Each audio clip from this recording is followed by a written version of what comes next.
Hi செல்லக்குட்டீஸ், நான் திரும்பவும் வந்துட்டேன். மணி 3 ஆயிடுச்சு. டக்கா டக்கா டக்கா. இன்றைக்கி என்ன கொண்டு வந்திருக்கேன் தெரியுமா? நேற்று ஒரு அண்ணன் கேட்டாங்க, விஜய்ங்கிற அண்ணன். நேற்றுல இப்போ 2-3 நாளாகவே கேட்டே இருக்காங்க. பாவம் அந்த அண்ணனுக்காக என்னால் வீடியோ போடவே முடியல. ஸோ இன்றைக்கி அந்த அண்ணனுக்காக நான் போடுறேன் அப்படின்னு சொல்லிட்டு நேற்று வாக்கு கொடுத்துட்டேன். வாக்கை வந்து நம்ம வந்து தவறக்கூடாது இல்லையா? கண்டிப்பாக அதை நம்ம வந்து செஞ்சே ஆகணும். ஏன்னா நம்மளாம் யார் தமிழர்டா அப்படிங்கிற மாதிரி தான் இருக்குது. சாரி கொஞ்சம் ஓவராக போயிட்டேன். நேற்று அந்த அண்ணன்ட்ட சொல்லிட்டேன். அதனால் நம்ம இன்றைக்கி வந்து ரெடி பண்ணிடுவோம்னு சொல்லிட்டு அந்த அண்ணனுக்கு வந்து டெய்லி 1000 ரூபாய் சேலரியும். ஸோ அந்த 1000 ரூபாய் வச்சு நான் எப்படிக்கா சேர்த்து வைக்கிறது அப்படின்னு சொல்லிட்டு என்கிட்ட கேட்டாங்க. இப்போ வாங்க நான் எப்படி சேர்த்து வைக்கலாம் அப்படின்னு நம்ம சொல்கிறேன். இப்போ நம்ம என்ன 10 ரூபாய் என்னடே நம்ம 1000 ரூபா சம்பாதிக்கணும் ஒரு நாளைக்கு. ஆனால் கையில் அண்ணே ஒரு நிமிஷம் நான் என்ன டெய்னோட நீங்கள் நினச்சிடாதீங்கண்ணா, சாரி நான் வீடியோக்காக சொல்லிட்டேன்னா. ஆனால் கையில் 10 பைசா கூட ஆக மாட்டேங்குது. இதுக்கு என்னடா பண்ண அப்படின்னு நினைப்பீங்க பார்த்தீங்களா? அந்த அண்ணனுக்காக எடுத்த வீடியோ தான் இந்த வீடியோ. நிறைய பேர் யோசிப்பாங்க, மாதம் சம்பளம் வாங்குறவன் ஜாலியாக இருப்பான், அது ரொம்ப ஜாலியாக இருப்பான்னு நினச்சிட்டு நானும் ரொம்ப ஜாலியாக இருக்கேன் பாருங்கள். சரி பாருங்க வீட்டுக்குள்ள போனால். ஆனால் அப்படிலாம் கிடையாதுங்க. 4 காசு அவனாவது சேர்த்து வைக்கலாம். நம்மளால நாய் பொழப்பாய் போச்சு அப்படிலாம் நம்ம புலம்பிக்கிட்டு இருப்போம். ஆனால் பொழப்பத்தெல்லாம் விட்டுருங்க. இனிமேல் பாருங்கள், நீங்கள் சேர்த்து வச்சு அடுத்த ஆடிக்கார் உங்களுக்கு தான்ப்பா. அடுத்த வருஷம் நீங்கள் கார் வாங்கும்போது எங்களால் நினச்சிக்கங்க, இந்த அக்கா நமக்கு வந்து சொல்லிக் கொடுத்தாங்க, நம்ம இந்தளவுக்கு சேவ்ஸ் பண்ணியிருக்கோம் அப்படின்னு சொல்லிட்டு கண்டிப்பாக சொல்லிவிட்டு எனக்கு ஒரு சப்ஸ்கிரைபர் மட்டும் போட்டு போங்க. சப்ஸ்கிரைபர் லைக் கமெண்ட்டாக போட்டு போங்க. நாங்கள் ரொம்ப சந்தோஷமாக இருப்போம். இப்போ வாங்க வீடியோக்குள்ளே போகலாம். அதுக்கு முன்னாடி எப்பவும் போல் ஒரு ரிக்வஸ்ட் என்னென்னு பார்த்தீங்கன்னா, என்னுடைய வீடியோ உங்களுக்கு ரொம்ப பிடிச்சிருந்துச்சுன்னா எனக்கு லைக் பண்ணிக்கோங்க, ஷேர் பண்ணிக்கோங்க, சப்ஸ்கிரைப் பண்ணிக்கோங்க, கமெண்ட் பண்ணுங்கள். வாங்க பழகலாம், பேசலாம். 2 பேரும் சேர்த்துலாம்ப்பா, பழகலாம், பேசலாம். ஓகேவா? இப்போ வாங்க வீடியோக்குள்ளே போகலாம்.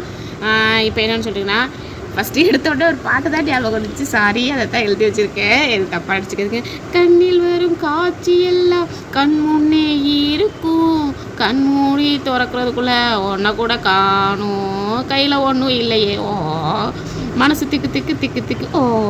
இது ஏன் தெரியுமா சொன்னேன்? உண்மையிலே காசு இல்லாத நேரத்தில் செம்ம கடுப்பாக இருக்கும்ப்பா, என்னடா பண்ண அப்படின்னு சொல்லிட்டு. ஆக்சுவலாக இப்போ கூட நான் அந்த நிலமையில தான் இருக்கிறேன். இப்போ வீடியோவில் சிரிச்சு பேசிட்டு இருக்கேன்னா டக்குன்னு உட்காந்து ஏதாவது உளறிக்கிட்டே இருப்பேன். அப்புறம் உட்காந்து யோசிப்பேன், அப்புறம் பாட்டு பிடிப்பேன். இப்படியே ஏதாவது பைத்தியக்காரத்தனமா செய்வேன். கையில் காசு இல்லைன்னு வைங்களேன், பைத்தியம் ஒன்று தாங்க பிடிக்காது உண்மையிலே. மற்றபடி எல்லாமே எனக்கு செஞ்சிடும். வேறு வழி. நிறைய பேர் இந்த மாதிரி இருப்பீங்கன்னு நினைக்கிறேன். ரொம்ப ஸ்ட்ரெஸ் ஆகுறது இந்த பணத்தால் தான் நினைக்கிறேன். இந்த பணத்தை நம்ம எப்படி சேர்த்து வைக்கலாம் அப்படின்னு தான் நம்ம யோசிக்க போகிறோம். இப்போ வாங்க வீடியோக்குள்ளே போகலாம். இதுக்கு மெயின் காரணம் எல்லாத்தையும் மேலே ஒருத்தர் இருக்கானே அவன் பார்த்துக்குவான். அப்போ கட்டில் கீழே இருக்கவன் எவன்டா பார்ப்பான் அப்படின்லாம் நினைக்கக்கூடாது. மேலே இருக்கிறவன் ஆண்டவனை நான் சொன்னேன், எல்லாத்தையும் அவன் பார்த்துக்குவான். அவன் கையில் நம்ம போட்டுட்டு என் வீடியோவில் ஒரு லைக்கையும் போட்டுட்டு இப்போ வாங்க வீடியோக்குள்ளே போகலாம். இப்போ நம்ம சம்பளம் எவ்வளவு? 1000 ரூபாய்.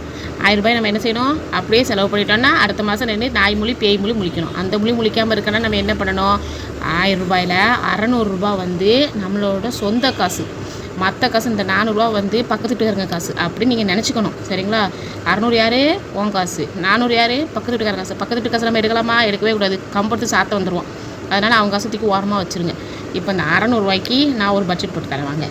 ரெண்ட்டு இதில் தான் எடுத்துக்கணும், மில்க் இதில் தான் எடுத்துக்கணும், பெட்ரோலு, கரண்ட்டு, ஹோமுங்கிறது உங்கள் பொண்டாட்டி. அதாவது நம்ம ஒய்ஃப்க்கு வந்து நம்ம இந்த 200 ரூபாய் நம்ம வந்து கொடுத்துடணும். ஏமா எடுத்தோன்னே 200 அவட்ட போய் கொடுக்க சொல்கிறேன் அப்படின்லாம் சொல்லாதீங்க.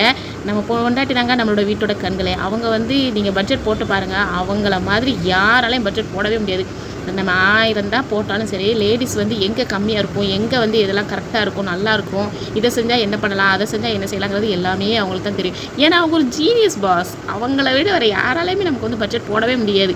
நம்ம தமிழ்நாட்டில் பட்ஜெட் மந்திரி யாராவது இருந்தாங்கன்னா அவங்களோட தோற்றுருவாங்க. அந்த அளவுக்கு நம்மளோட வீட்டோட கண்கள் தான் நமக்கு லைக். ஓகேவா? இப்போது என்ன என்னன்னு சொல்லிடுவோமா? அதாவது ஆகப்பட்டது என்னென்னு பார்த்தீங்கன்னா, நம்ம ரெண்டு எவ்வளோன்னு சொன்னோம்? 6500. 6500னா நம்ம ஒரு நாளைக்கு எவ்வளோ எடுத்து வைக்கணும்? 250 ரூபா எடுத்து வச்சு ஆகணும். வேறு வழியே கிடையாது. இதோட கம்மியான ரெண்டில் கிடச்சா நல்லா தான் இருக்கும். எவன் கொடுக்குறான்? சரி, நான் இப்போ என்ன சொல்லியிருந்தேன்? 250 ரூபா. 250 ரூபாயில் 26 நாளைக்கு தான் நீங்கள் வேலைக்கு போவீங்க. ஞாயிற்றுக்கிழமை லீவ் வந்துடும். அப்படி தானே எக்ஸ்ட்ரா ஒரு நாள் எதுக்கோ ஒரு அவசரத்துக்கு லீவ் எடுப்பீங்க. எப்படியும் ஏதாவது ஒரு ஃபங்க்ஷனோ இல்லைனா வீட்டில் உடம்பு சரியில்லை அப்படி ஏதாவது ஒன்று எடுப்பீங்கன்னு வைங்களா. அதனால் 26 நாள் போட்டிருக்கேன். 6500. இப்போது இந்த 6500 ஓகேவா? இப்போ ரெண்ட் எவ்வளவு? 250. மில்க்குக்கு எவ்வளோ எடுத்துக்கிங்கன்னா ஒரு நாளைக்கு 30 ரூபா, 1/2 லிட்ரு. நான் ஆரம்பத்தில் சொல்லியிருக்கேன், பால் 1 லிட்டர்லாம் வாங்கி பாலை வேஸ்ட் பண்ணாதீங்க. கால்சியம் சத்து இதில் தான் இருக்குது அப்படின்னு சொல்லி டிவியில் வந்து நிறைய பேர் வந்து ஆட் கொடுக்க வருவாங்க. ஆடை போங்கம்மா நீங்களும் உங்கள் கால்சியம் அப்படின்னு நினச்சிட்டு வீட்டிலேயே ராகி மாவு, கம்மம்புல் இந்த மாதிரிலாம் நீங்கள் ட்ரை பண்ணி பாருங்கள். வேறு லெவலில் இருக்கும். நான்லாம் அப்படி தாங்க. கம்மம்புல் எடுத்துகிட்டு கொஞ்சம் ஒரு 3 கிலோ, கேப்பமாக ஒரு 3 கிலோ அதை ஃபஸ்ட்டு வறுத்து அதுக்கப்புறமா அதை வந்து நான் நல்லா திரித்து வச்சுப்பேன்.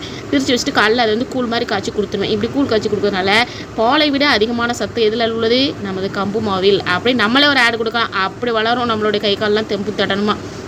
ஆனால் டிவியில் சொல்லுவாங்க, கால்சியம் சத்து 1000 நாட்டுப்பாடுகளின் ஒரே சக்தி இந்த நாட்டுப்பாடலில் உள்ளது அப்படின்லாம் சொல்லுவாங்க. ஒரு கலவையும் கிடையாது.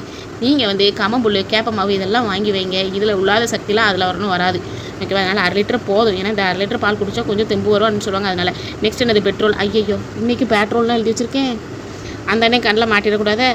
ஏமா பெட்ரோல் தாம்மா, அந்த எள்ளு வந்து அப்படி தப்பாக போச்சு சரிங்களா. உடனே அந்த அண்ணன் என்கிட்ட சண்டைக்கு வந்துடுவாங்க. ஏமா பெட்ரோல் எழுதாது பெட்ரோல் எழுதுட்டு பெட்ரோல் தான் சரிங்களா. அதாவது 50 ரூபா. நெக்ஸ்ட் என்னது கரண்ட்டுக்கு டெய்லி 20 ரூபா எடுத்து வைங்க. 20 ரூபாலாம் ஆகாது. 20 ரூபாலாம் எடுத்து வைங்க. மிச்சம் வந்துச்சுன்னா நம்ம வாய்க்கு, வராமல் போச்சுன்னா அவன் வாய்க்கு, அவ்வளோதான் ஓகேவா. மிச்சம் வர்ற மாதிரி பாருங்கள். நம்ம வாய் நிறைஞ்சா கூட பரவாயில்ல, அவன் வாய்க்கு வேண்டாம். உண்ணாம திங்காமல் அடுத்தவங்க கையில் என்றைக்கும் நம்ம காசை வந்து கொடுக்கக்கூடாது. ஏன்னா நம்ம வந்து கஷ்டப்பட்டு நஷ்டப்பட்டு துன்பப்பட்டு துயரப்பட்டு இதெல்லாம் சேர்த்து வைக்கணும். அதனால் அவங்க கையில் கொடுக்கக்கூடாது. நம்ம வாய் நிறைஞ்சாலாவது நம்ம தெம்பாக இருப்போம் ஓகேவா. ஏன்னா அவனுக்கு தான் சம்பளம் கொடுக்குறாங்களே. நெக்ஸ்ட்டு ஹோமுக்கு 200 ரூபா. இந்த 200 ரூபா கண்டிப்பாக நீங்கள் கொடுத்தே ஆகணும். ஏன்னா அவங்க தான் அதில் வந்து பிரைம் மினிஸ்டர் மாதிரி நிறைய அவங்களுக்கு வந்து செலவு இருக்கும். நான் அது என்னன்னு சொல்லிட்டு அடுத்தடுத்து நான் சொல்ல வரேன். இப்போ மிச்சம் எவ்வளவு 50 ரூபா இருக்குது. இந்த 50 ரூபாய், அதாவது 600 ரூபா சொன்னேன்னா 600 ரூபாயில் மிச்சம் 50 ரூபா, 550 ரூபா போக. இந்த 50 ரூபா யாருக்குன்னா இது வந்து உண்டியலுக்கு. ஏன்னா இது வந்து ஹாஸ்பிட்டலுக்கு, மொய்க்கு, இல்லைன்னா நம்ம வாய்க்கு, இது எல்லாத்துக்கும் சேர்த்து தான் இந்த 50 ரூபா. இவங்க பேப்பரை வச்சுட்டு வரேன். என்ன சொல்லிக்கிட்டு இருந்தேன். இந்த 50 ரூபா யாருக்குன்னா நமக்கு இல்லை, நம்ம உண்டியலுக்கு தான் சரிங்களா. இது ஒரு ஹாஸ்பிட்டலுக்கு போவோம், ஒரு எமர்ஜென்சிக்கு, இல்லை மொய்ப்பணம் கொடுக்கணும், இல்லை ரெண்டுமே இல்லை இன்றைக்கி இந்த மாதம் ஃபுல்லாகவே நான் கொஞ்சம் ஜாலியாக இருக்கேன்ப்பா, மொய்ப்பணம் கொடுக்கணும் ஹாஸ்பிட்டலுக்கு கொடுக்கணும், இந்த காசு நமக்கு இருக்குன்னா அது நம்ம வாய்க்கு தான் அப்படின்னு சொல்லிட்டு நம்ம வச்சுக்கணும். ஏன்னா நமக்கு ஒன்றும் ஒரு 70-80 வயசு இல்லை, நமக்கு வந்து ஆசையே இல்லாமல் இருக்குதுக்கு. இந்த வயசில் தான் ஏன் நம்ம திங்க முடியும், இந்த வயசில் தான் ஏன் நம்ம ஆசைப்பட்டதெல்லாம் சாப்பிட முடியும் அப்படின்னு நம்ம நினைப்போம். அதனால் அந்த 50 ரூபாய் நமக்கானது ஓகேவா. அதனால் அதை எடுத்து வச்சுக்கோங்க. மேக்ஸிமம் 20 ரூபாய்க்குள்ளே தின்றுருக்கங்க, 30 ரூபாய் தூக்கி தூர வச்சுருங்க. அடுத்து நெக்ஸ்ட்டு அந்த ஹோமுக்கு 200 ரூபா கொடுத்தீங்க பார்த்தீங்களா, அந்த பிரைம் மினிஸ்டருக்கு, அந்த மினிஸ்டரோட செலவு இப்போ என்ன நான் சொல்கிறேன் சரிங்களா. இப்போது 20 × 26 5200 ரூபா வரும். எக்ஸ்ட்ரா ஒரு நாள் நீங்கள் வேலைக்கு போனீங்கன்னா கூட வரும். அந்த காசு வந்து இதில் சேர்க்க வேண்டாம், அது தனி காசு சரிங்களா. அதுக்குள்ளே நான் போகவே மாட்டேன், அதை தனியாக விட்டுருங்க. இப்போது இந்த 200 ரூபாயில் கிராசரி எவ்வளோக்கு வாங்குகிறோம், 2000க்கு சரிங்களா. அடுத்து வெஜிடபிள்ஸ் எவ்வளோக்கு வாங்குகிறோம், 800 ரூபாய்க்கு. ஏன்னா அந்த கட்டை கொடுத்து பாருங்கள், அவங்களே எங்கெங்கே கம்மியாக கிடைக்கும், எந்த சந்தையில் எது கிடைக்குன்னு சொல்லிட்டு லேடிஸ்க்கு தான் எல்லாமே தெரியும். ஸோ அதனால் அவங்ககிட்ட கொடுங்க. ரீசார்ஜ் வந்து 550 எதுக்குன்னு சொல்லிட்டு நான் இதுக்கு முன்னாடி உள்ள வீடியோலேயே சொல்லியிருப்பேன். 250 ரூபா நமக்கு, 300 ரூபா ஹஸ்பண்டுக்கு அப்படின்னு சொல்லிட்டு நீங்கள் போடுங்க. அப்படின்னா தான் அவங்க நம்மளை வந்து தங்க தட்டில் வச்சு தாங்குவாங்க அப்படின்னு நம்ம நம்பிக்கணும் ஓகேவா. நெக்ஸ்ட் என்னது நான்வெஜ் தான். நான்வெஜ் வந்து 1000 ரூபாய் நான் போட்டிருக்கேன். 1000 ரூபாய்லாம் ஆகாது.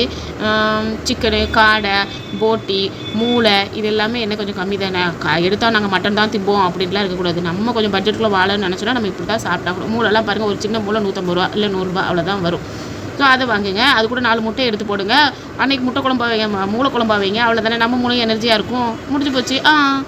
இதை தான் இவ்வளோ தான் மேட்ரு சரியா. Next cylinder. இதெல்லாம் சமைக்கிறதுக்கு என்ன வேணும், சிலிண்டர் வேணும். சிலிண்டர் 2 மாதத்துக்கு கொண்டு வந்துருங்க. ஸோ இதில் 400 ரூபா உங்களுக்கு மிஞ்சும்.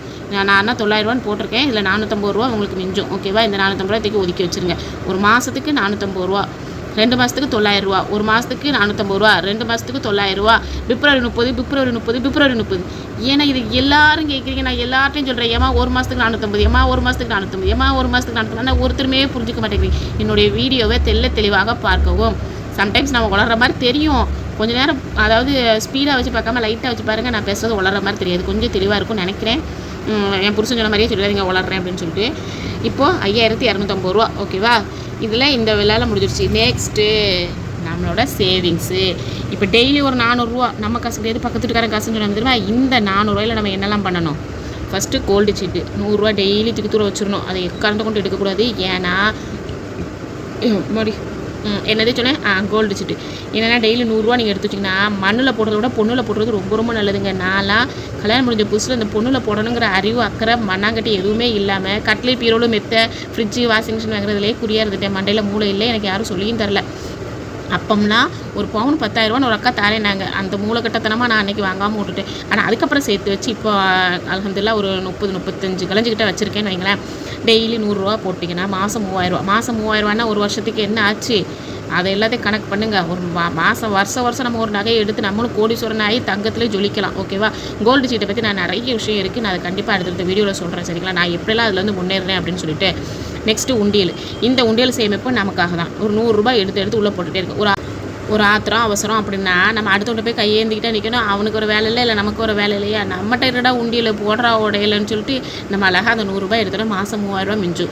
ஆண்ட புண்ணியத்தில் நமக்கு வந்து அன்றைக்கி எந்த மாத செலவுமே வரலைன்னா அந்த 3000 அடுத்த மாதம் 6000 ஆகும், அதுக்கு அடுத்த மாதம் 9000, அப்புறம் 12000 வருது. அப்புறம் இதுவே ஒரு சேவிங்ஸ் ஆகும். ஸோ உண்டியல் எப்போவுமே நமக்கு வந்து கை கொடுக்கும். நெக்ஸ்ட்டு கோல்டுக்கு வட்டி. என்னம்மா இது கோல்டு சீட்டும் போட சொல்கிற, கோல்டு வட்டியும் போட சொல்கிற, நீ என்ன கணக்கில் தான் பேசுகிறேன்னு உனக்கு புரிஞ்சு தான் பேசுகிறியா அப்படின்னு நீங்கள் கேட்பீங்க. இது என்ன கதைன்னா இதில் தாங்க பெரிய சூட்சமே இருக்குது. வடிவேல் சொன்ன மாதிரி சூட்சமத்தை கண்டுவிட்டாலே அப்படி. அதாவது என்னென்னா, நீங்கள் ஒரு நகையை வந்து இப்போ நீ உங்கள்கிட்ட ஒரு 10 கிராமில் செயின் இருக்குன்னு வைங்களேன், அதை போய் பேங்கில் அடை வச்சிங்கன்னா 10 கிராமுக்கு ஒரு 2 லட்ச ரூபா தரான்னு வைங்க. அந்த 2 லட்சத்தை எடுத்துகிட்டு போய் நீங்கள் இன்னொரு நகையை எடுத்துகிட்டு வந்து வச்சுக்கோங்க. வீட்டில் இருக்குமா இப்போ நகைக்கு நகையாச்சா, நீங்கள் மாதம் வட்டி, அதாவது நகைச்சீட்டுக்கு நகைங்கிற மாதிரி நகைக்கு வட்டி கட்டிக்கிட்டே இருங்க. மாதம் டெய்லி 100 ரூபானா மாதம் 3000 ரூபா. எப்படி ஒரு 1.5 வருஷத்துக்குள்ளே நிப்பாட்டிடுவோன்னு வைங்களேன். 1.5 வருஷத்துக்குள்ளே நம்ம முடிஞ்சிருச்சுன்னா அந்த நகைக்கு நகையும் ஆச்சு. இப்போ நீங்கள் 1 லட்ச ரூபான்னு ஒரு நகையை எடுத்துருக்கீங்கன்னா ஒரு 2 வருஷம் கழிச்சு பாருங்கள் அது 3 லட்ச ரூபா. உங்கள் மவா கல்யாணத்தில் நினச்சி பாருங்கள், உங்கள் மவா பெருசாகி வளர்ந்து எடுக்கும்போது அதெல்லாம் அப்படி காணாத கண்கோடி வேணுங்கிற மாதிரி அவ்வளோ ரூபாய்க்கு வந்து கிடக்கும். ஸோ அதனால் நீங்கள் கண்டிப்பாக கோல்டுக்கு வட்டி கட்டியே ஆகணும். நெக்ஸ்ட்டு SSY இல்லைன்னா கோல்டு காயின். SSYனா சொல்லுங்க, சுகன்யா மேடம் காதோர லோலாக்கு, அந்த மேடத்துக்காக ஒரு 1000 ரூபா இது 100 ரூபா போட்டு வைக்கணும். அப்போ மாதம் 3000 ரூபா ஆயிரும். அப்படியும் முடியாது அப்படிங்கிறவங்க கோல்டு காயின் வைங்க. காயின்லாம் வைக்கணும். சொந்த வீடு இல்லாதவங்க கோல்டு காயினாக வச்சு நிறச்சி பாருங்கள். சொந்த வீடு கட்டும்போது எவன்ட்டே போய் நிற்கண்டே, நானே ராஜா நானே மந்திரடா, எவனும் வேணாடா அப்படின்னு சொல்லிட்டு நம்மளே வந்து வீட்டை கட்டிக்கலாம். ஸோ அதனால் நீங்கள் கண்டிப்பாக இந்த மாதிரி சேவ் பண்ணுங்கள். இது மூலமாக என்னெல்லாம் வரும், கோல்டு சீட்டும் போட்டுக்கலாம், உண்டியலும் போட்டுக்கலாம், வட்டியும் கட்டிக்கலாம், நம்ம கோல்டு காயின்னு வாங்கிக்கலாம். அப்போ நம்ம யார், நானே ராஜா நானே மந்திரி. ஓகேவாண்ணா, உங்களுக்காக நான் வீடியோ போட்டுட்டேன். வீடியோ பிடிச்சா லைக் பண்ணுங்கள், ஷேர் பண்ணுங்கள், கமெண்ட் பண்ணுங்கள், சப்ஸ்கிரைப் பண்ணுங்கள். உங்களோட ஃப்ரெண்ட்ஸ்க்கும் கொஞ்சம் ஷேர் பண்ணி விடுங்க. சரிங்களாண்ணா? வேறு என்ன சொல்கிறது, அவ்வளோதான். ஓகேவா? பாய்மா. இதே மாதிரி அடுத்தடுத்த வீடியோவில் நான் வந்து சொல்லித்தரேன். உங்களுக்கு ஏதாவது டவுட் இருந்தால் கண்டிப்பாக கேளுங்க. வாங்க பழகலாம். பாய்.